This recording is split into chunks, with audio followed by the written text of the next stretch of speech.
Okay, right on time, not late. Awesome, yay. So tonight I forgot what locations we were planning on doing. I cannot remember the life of me. So, and I promise, They taste good. They taste good. I don't know, Okay. but it's all good. Hey, what's the so. Of RC3 Cayenne?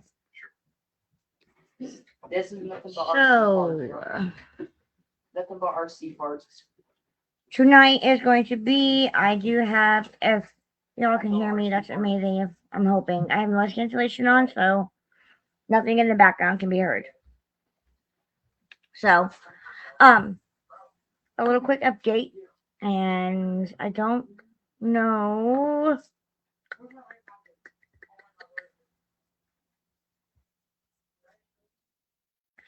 I really wanted to.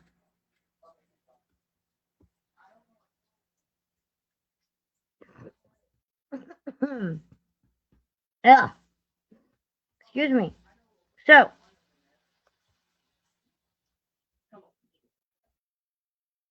The burgers are there. We have to cook on each side. I'll figure it out later. But awesome thing is, I now have a kind of like, it's supposed to be an intro song, and it is really is, but right now it is not. I have to upgrade some things for you guys. You guys, I don't know if I can do that or not, but I will be posting it on my page, so keep an eye out for that. So tonight's gonna be Randolph County Asylum and the Hannah House. I'm super, like I said last week, we are gonna be doing some reruns of some locations that I've already done. As you guys can see behind me, Randolph County Asylum is first. You guys cannot see because, as you all know, I do stream on two different platforms. So,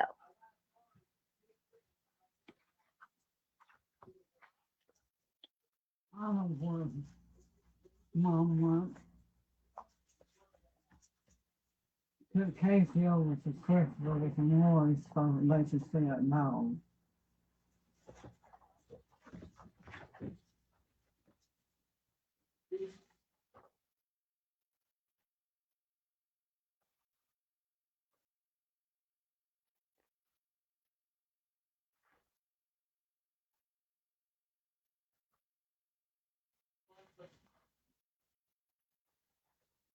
hmm,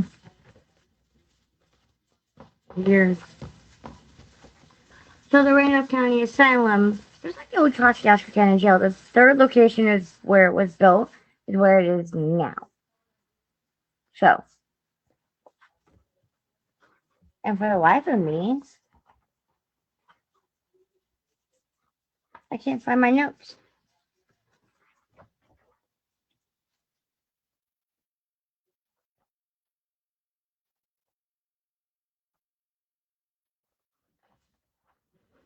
So anyway, it was built in 1899, and it served as a poorhouse, a working farm. So what that means is people could come and go as they please. They were, they come, they stayed, they worked on the farm, they did things. Now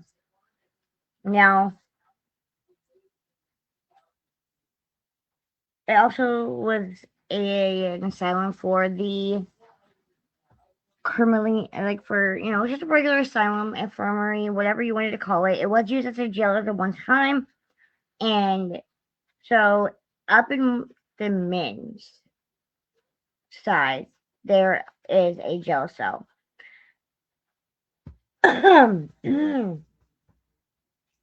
And it dates back before the building was constructed. Like in the 1800s, it belonged to a local farmer. Often, they were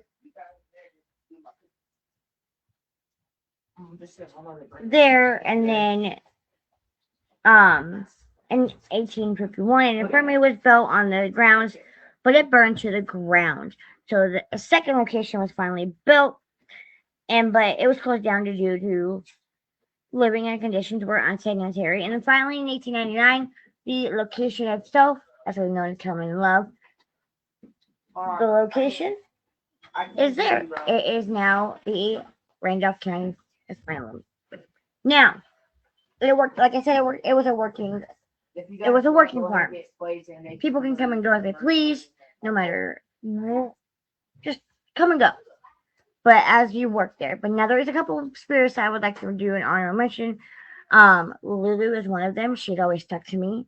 She went into the infirmary about 13, 14 years old, if I remember correctly.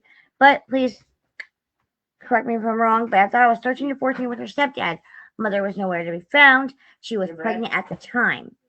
Now, Lulu had, I believe, there was 3 kids. So, with that being said, she. One for now. Give me. Sandwich.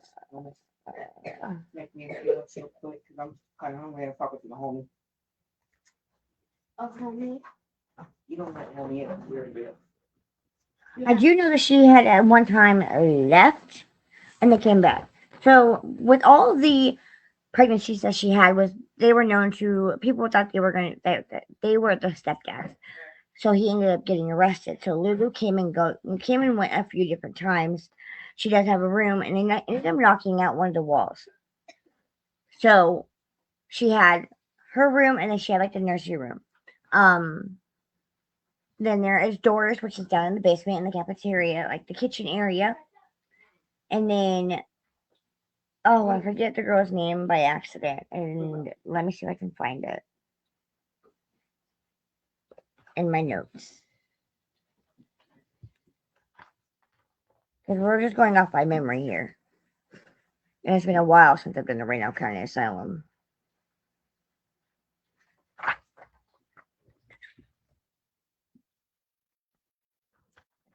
Yes, that happened.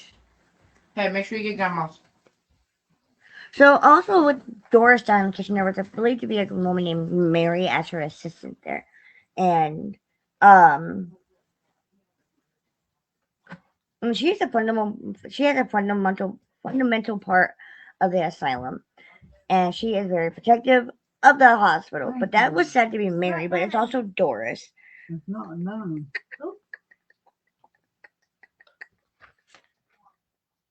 Well, I when it gets known.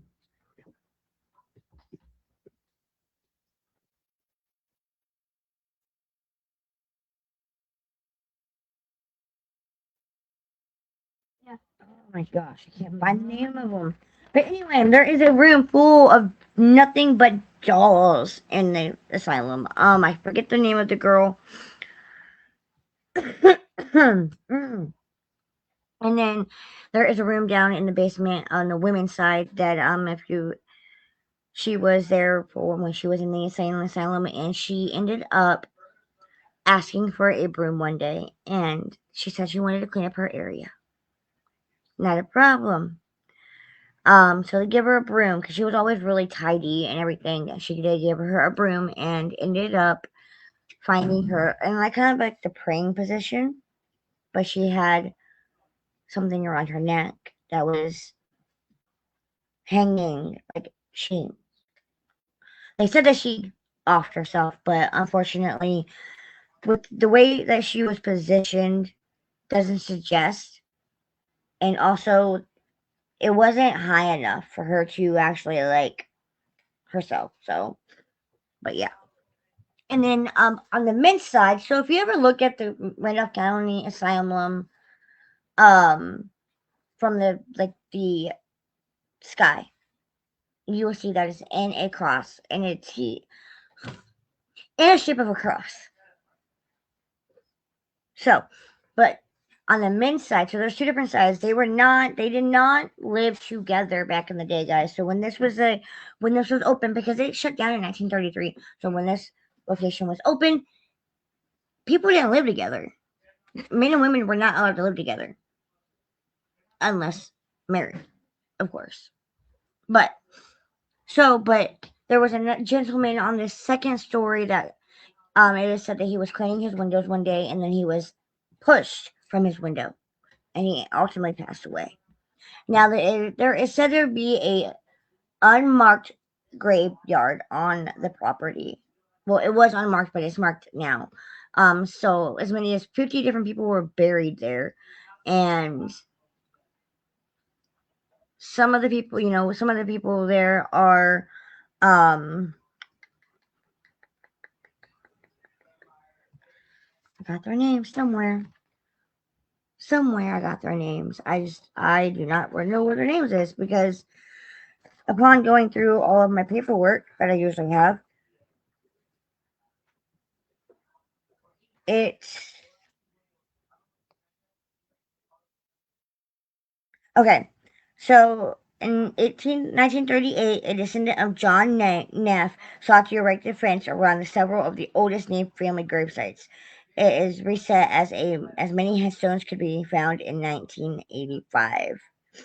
So, um, that's one of the people that was buried there. Um, there's a like when did it actually close down?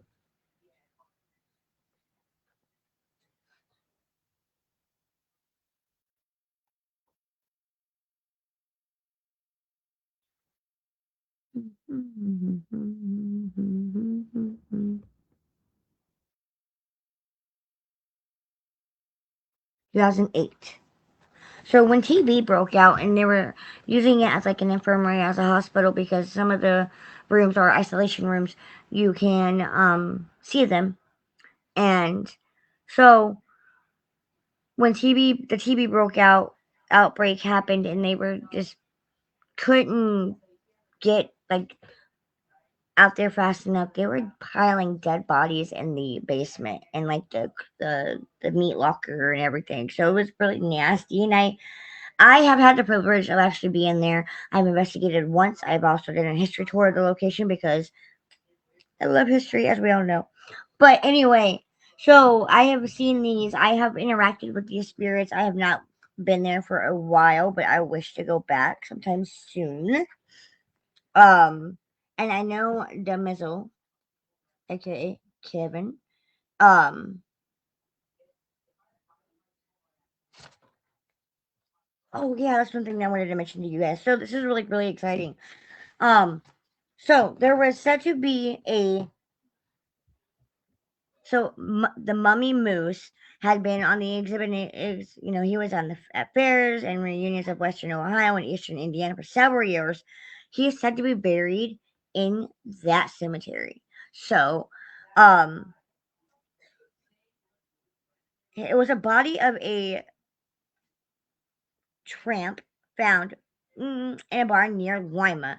A few and no one claimed it body, so the local undertaker took charge and embalmed it and preserved it after it was placed on exhibition. The body began to show signs of decay and ordered buried.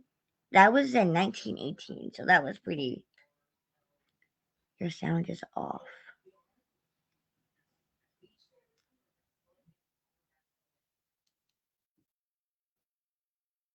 Can you hear me now? That's weird. I wonder if nobody else can hear me.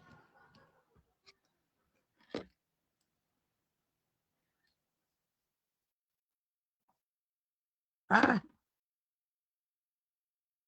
I just did that whole show.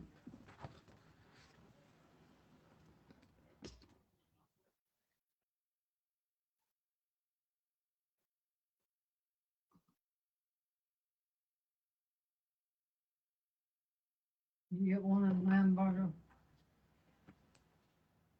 Hold on, Grandma. huh? Hold on, please.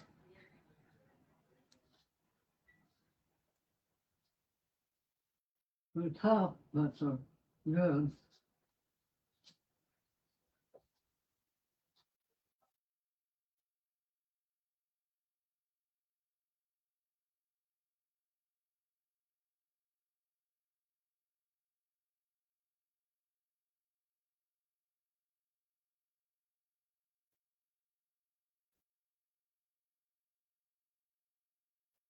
Can you hear me down?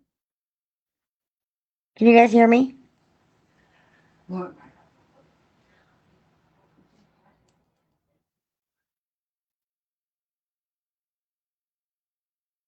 Come on, there.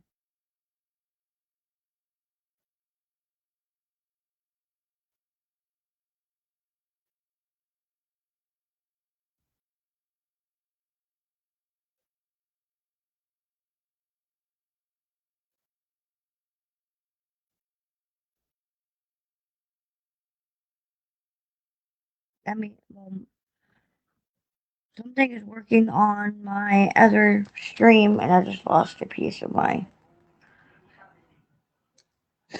Come on, connect.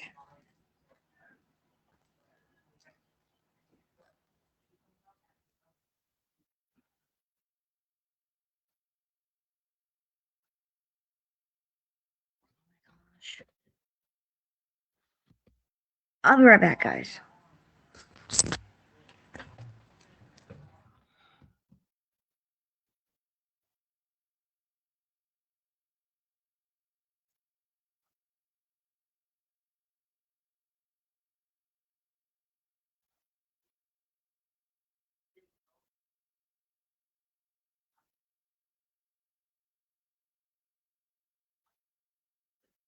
Of course, it wouldn't be my show if something wasn't off and I lost a piece of my mic.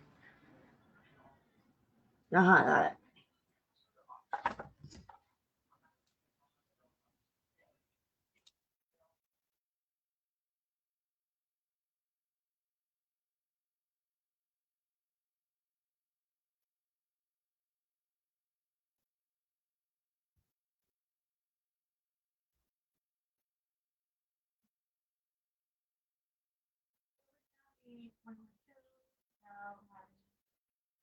Difficulties.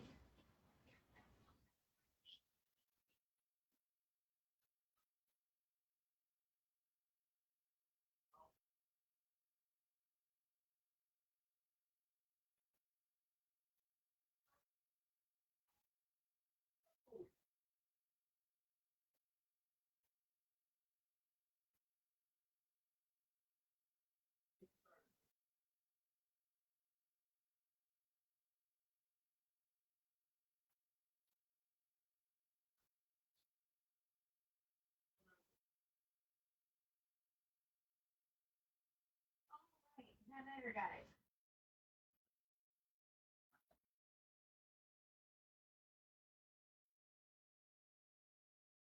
Awesome. Okay, thank you.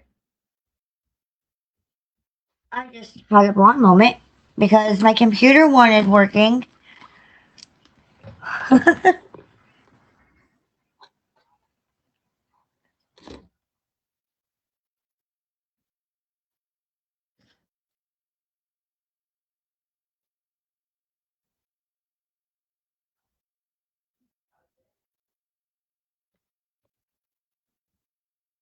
Give me 1 second. I will get everything set back up. I promise.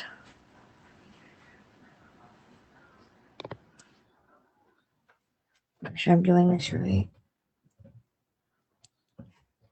1,000.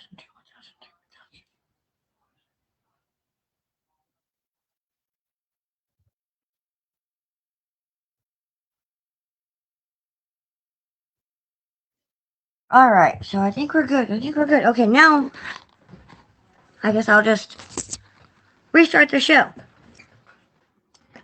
Okay. Now that people can hear me.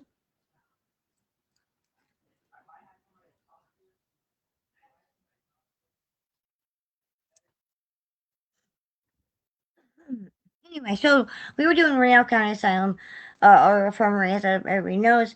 You guys, I believe, heard it. I will have to go back look if somebody can go to my Facebook. Well, not my Facebook, because I haven't showed it on my Facebook. Hold on.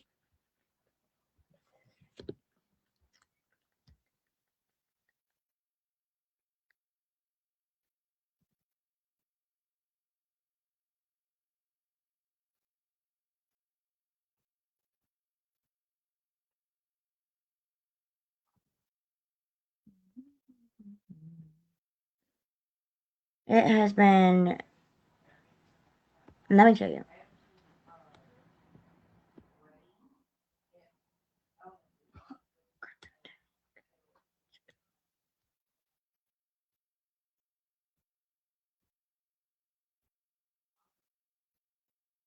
So we're going to check something and see if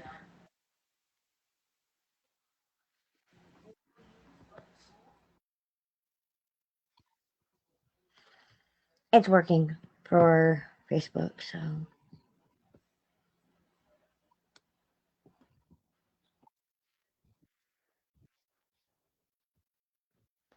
Alright, so we're gonna put you guys on hold for just a second because I had some technical errors with my mic.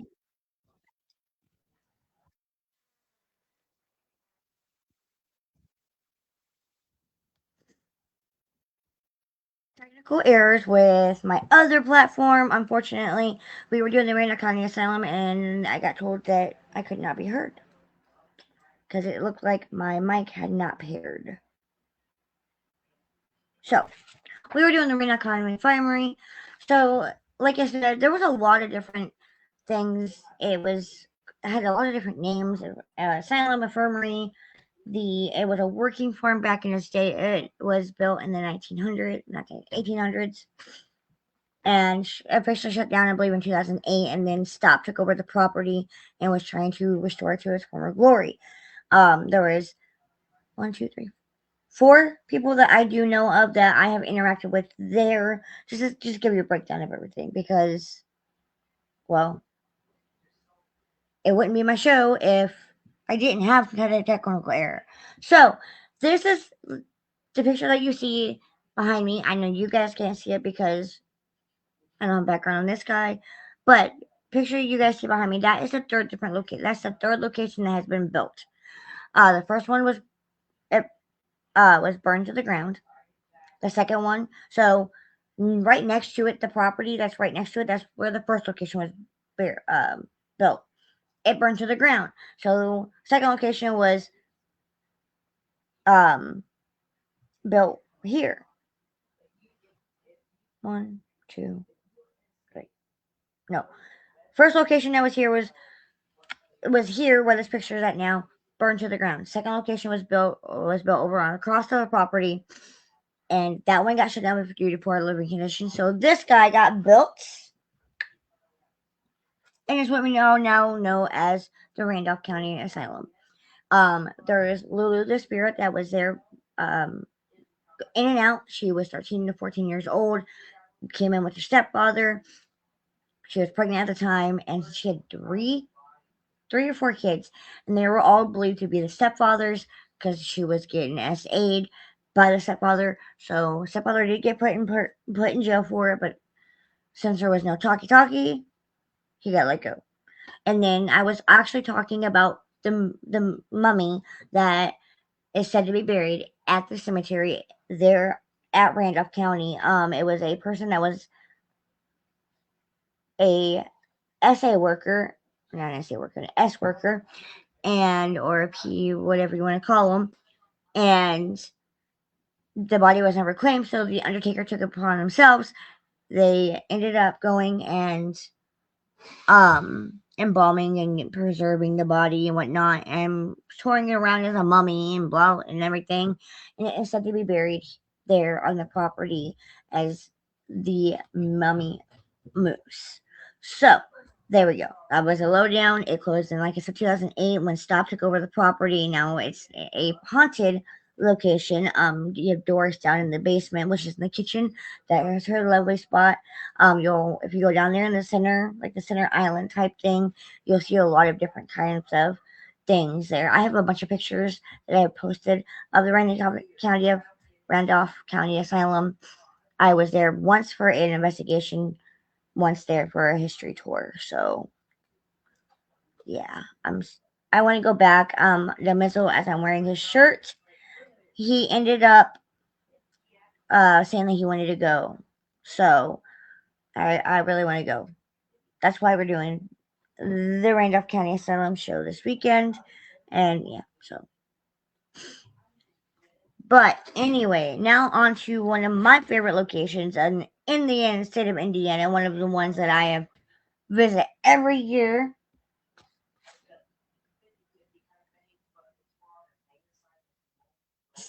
Let me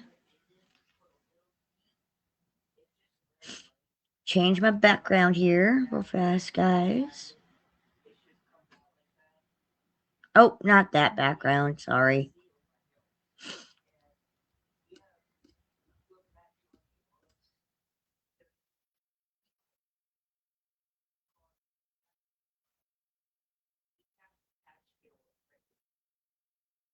It's because if it's detached, so when it goes up to like right here, if it's not attached, that's what it's attached. If it's all attached with this part, Mhm.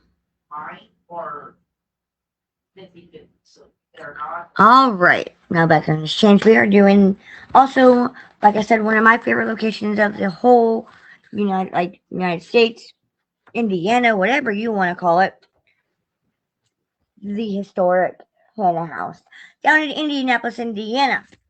Now they have an event down there. It used to be called the Paranormal Day Celebration, but now it is Paranormal Festival, and I am super excited. I hold this event really close and dear to my heart. A little backstory about how I ended up coming to this event. Now, back in 2018, as we all know, I never really thought about having my own show and everything. I started my own team, but that's all past.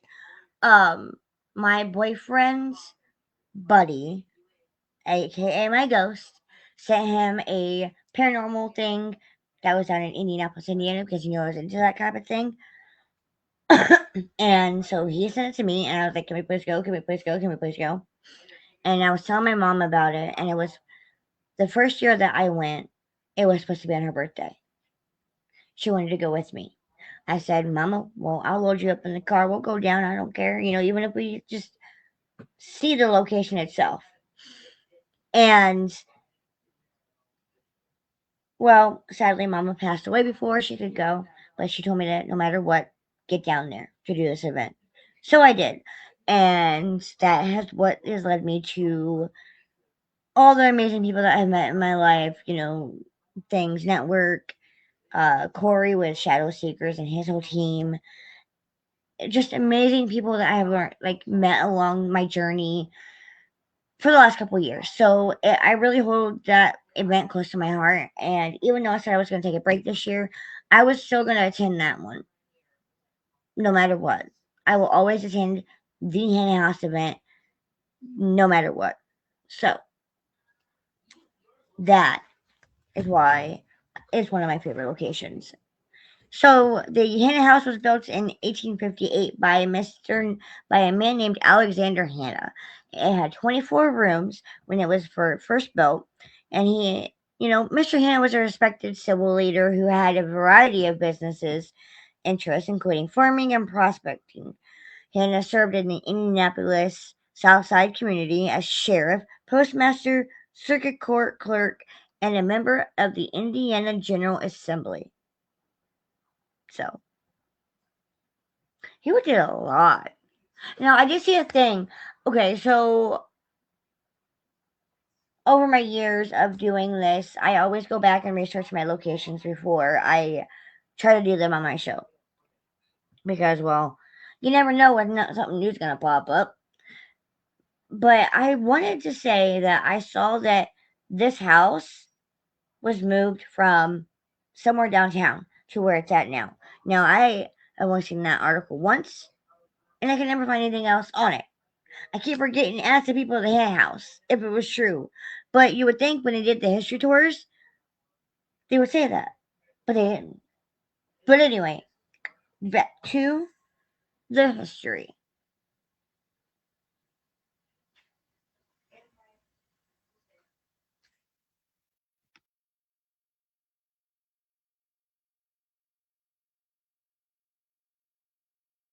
Hmm.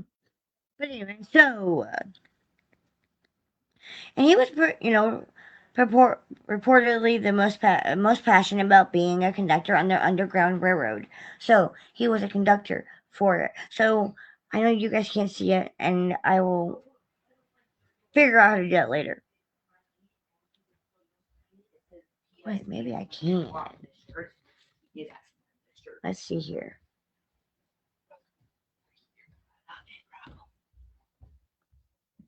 Girls, buy me my shirt that says, "If you touch me, you'll never find me bottom." Anyway, we'll figure it out later. But anyway, so the little windows up there, these little windows up here, would have a lamp in them, and when they were on, it was okay. come here. We're good, whatnot. And he owned the family. They owned about 240 acres of South Side of Indianapolis and then he began the construction of the Hannah House, the one that we know now. And it was beautiful red brick dream. The Greek rival was a popular style back in the 1850s. So that's what style it is in. Um, in Indianapolis, Southport Toll Road crossed Hannah's property. So from 1860 to 1895, Hannah collected the tolls from the travelers along his section of gravel surface road. The east-west street of Hannah, south of Hannah's house, is still bears the name Hannah Avenue. So I believe it is. So you have where you enter, and I think it's like right down there.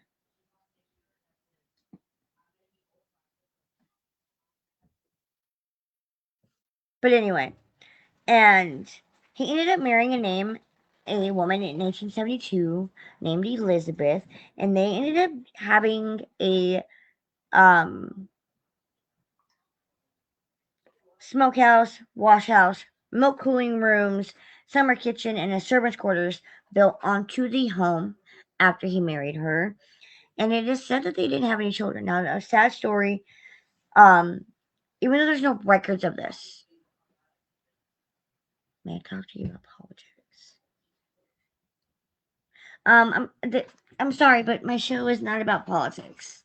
It's about history of the locations of haunted locations in the United States of America and across the pond. Sorry. So there is no said thing about if they did or did not have a um child. But up in one of I forget which bedroom it is because I always get confused. I believe right here, like right there's the front door. And if you go on my pictures, you'll see the room I'm talking about. It said that Elizabeth ended up having a stillbirth up in that room, which is also known as Mama's room, which I think is the grandmother's room. And you can still hear like faint cries. And it was said to be their only child. So there is no records of this, but if you go to their plots in the cemetery where Hannah and Alexander are buried, in between their two headstones is a child-sized plot, like headstone type of thing. Um,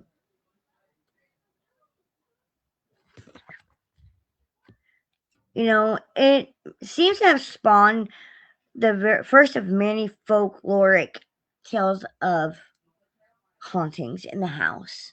Um, the ghostly presence of a stillbirth child is one of the upper room, like I said, in the upper room bedrooms. And by all accounts, Alexander and Elizabeth enjoyed a happy married life. And another legend is that Hannah was a fervent, I cannot say that, during the years of before the Civil War. With hundreds of wooded acres around the home and scant opulence, Hannah could have operated a sanctuary for fleeing slaves. So, like I said, he was a big believer and he was a conductor for the Underground Railroad. And so, but back then you couldn't sit there and say, yeah, I'm like sitting here, I'm helping the slaves out. You would get in severe trouble with it. And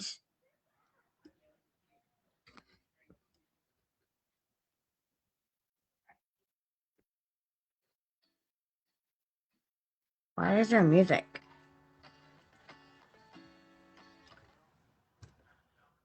Okay.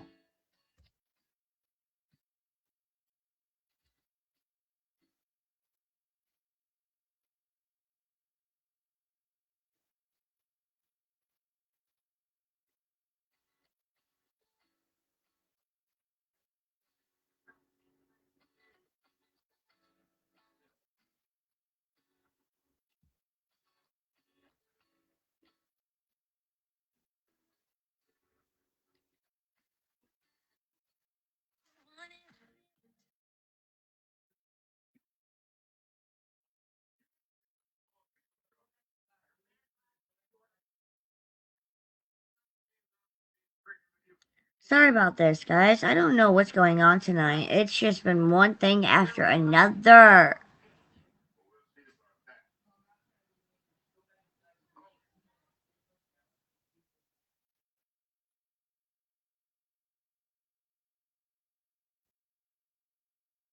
I do not mean it's been such a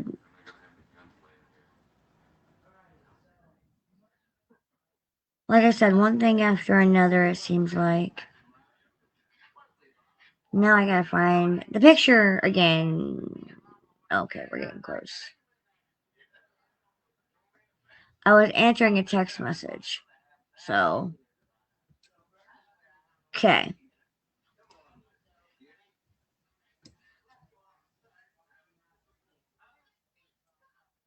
Anyway, so but back in the day,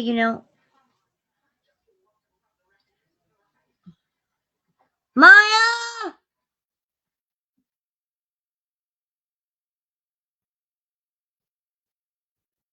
She wants to know if you bought Clover's toys inside. Yeah, will you let her know? I'm in the middle of my show. But anyway, so you couldn't tell them that, yeah, I'm part of the Underground Railroad without getting in trouble. So, it is said that one night it was stormy, it was rainy, it was everything, and it was just nasty weather outside. It is said that down in the basement, while waiting to go to the next um house, it is said that one of the slaves had knocked over a oil lantern, and unfortunately, everybody. So, with that being said, and Mr. Hanna wanted to wait until he could give these slaves a proper burial, he ended up having them buried underneath the basement's floor. And because back then it was all nothing but gravel, dirt, sorry. So it is a tragic story of everything that has happened, and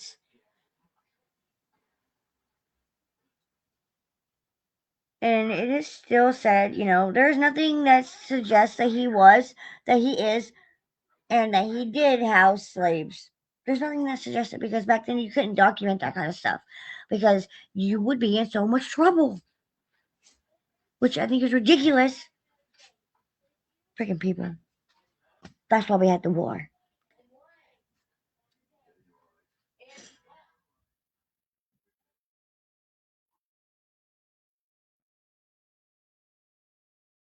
And then also, it's been passed down from family to generation to family generation to family generation, and it's not categorically proven. Current day neighbors report the discovery of a partially collapsed tunnels whose trajectory would indicate an association with the Hannah house or the Hannah property.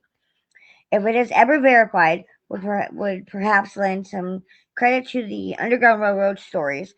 Hannah's wife Elizabeth died in 1888, leaving Hannah a widower, and in 1895, he tragically passed away also. They were both laid to rest at the Crown Hill Cemetery, and they passed away without leaving a hair to the Hannah fortune. And the poorhouse lay dormant until 1899 when it was bought by Roman O'Haler. And then he also bought 21 acres surrounding the property. He was a Civil War veteran who also owned a jewelry business in the area.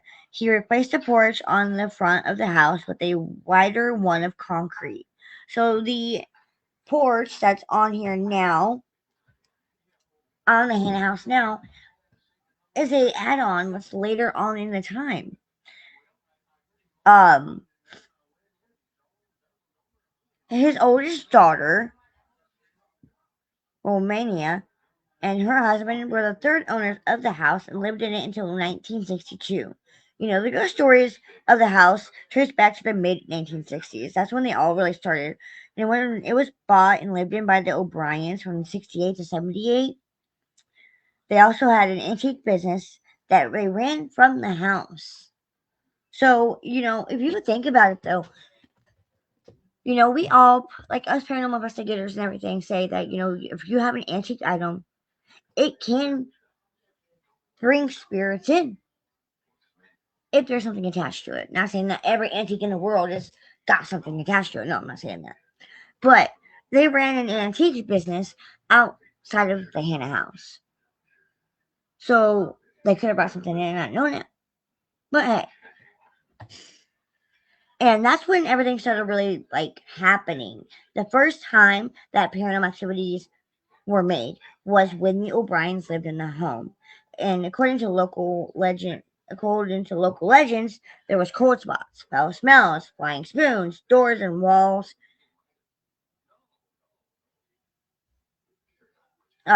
wall hangings have a mind of their own, disembodied voices, etc. So in 78, the Hannah House was listed as a recognized historical landmark by the U.S. Department of Interior. It wasn't until 1980 when the house was used as a venue for a haunted house themed fundraiser. And since this, the property has played host to news crews, psychics, paranormal professionals, and they all had reported unusual occurrences. And there's a lot of activity that's happened in and around the house. Some people say they see Mrs. Hannah or hear Mrs. Hannah, crying because of the baby's death, and it can be seen on the second floor.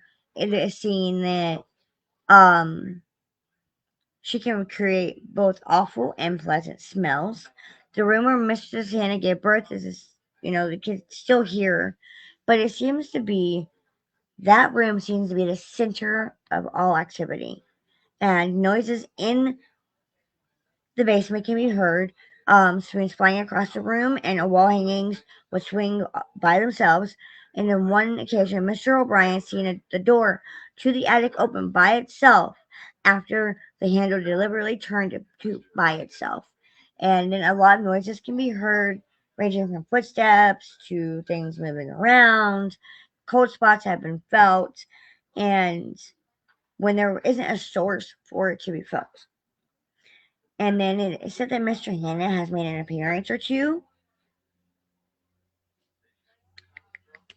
And then, are the slaves still there waiting to be able to go to the next location and not knowing that they are free, not knowing that they passed away? So, but like I said, August 14th of 2021 is when I was able to go, and I go every year to the Hannah House.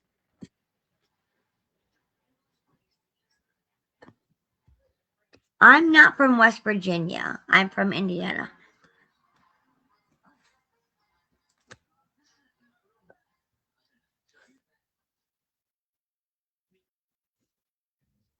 So that is that's the two locations tonight. Like I said, the Hannah House is one of my very favorite spots to go to every year. I love going to the location itself. Um, I hold it really close to my heart. It's near and dear. You know, it brought me to some people that you know have stayed in my life, and I'm really good friends with them to this day. And then some people not so great, but hey, I wish them all the best. I wish everybody all the best because let's like me though. But so with that being said, me and Peppy will be going to the Hannah House event in August, like always.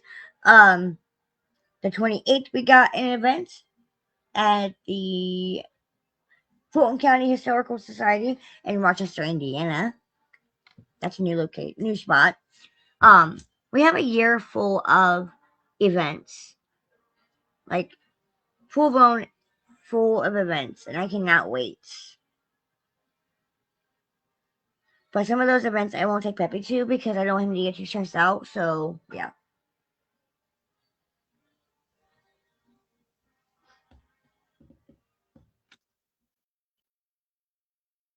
So, but that is the show for tonight. I'm actually pretty glad that I actually made it longer than half an hour tonight. Um, now we need to do figure out 2 locations for next week.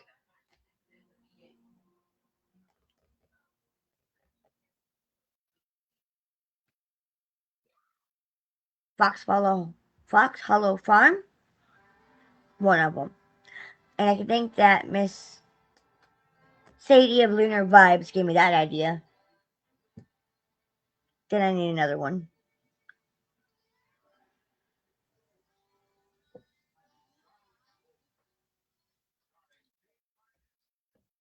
So I'm going to go ahead and end it for you guys. Not you guys. I'm not going anywhere yet. But 45 minutes is really good. I love you guys. See you all next week. And hopefully I have no technical difficulties next week. But it's me. It wouldn't be my show if I didn't have any technical difficulties. Right? Right. All right. Love you guys.